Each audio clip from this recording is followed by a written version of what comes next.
എന്റെ റസൂല് പറഞ്ഞല്ലോ, അധ്വാനിച്ചു കിട്ടുന്ന പൈസയിൽ അല്ലാഹു ബർക്കത്ത് ചെയ്തിട്ടുണ്ടെന്ന് ആദരവായ പ്രവാചകൻ നബി മുഹമ്മദ് മുസ്തഫ.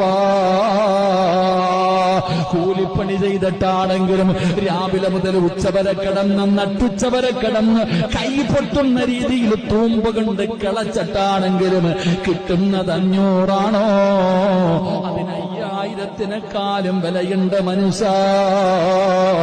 നട്ടുച്ചയ്ക്ക് മാർക്കറ്റിൽ പോയിരുന്ന് കച്ചവടം നടത്തിയിട്ടാണോ, അല്ലെങ്കിൽ പടച്ചവനെ കഷ്ടപ്പെട്ടിട്ടാണോ നിനക്ക് പണമുണ്ടാക്കുന്നത്? എങ്കിൽ ഹലാലായ മാർഗത്തിലാണോ? അതിലൊരു ബർക്കത്തുണ്ട്.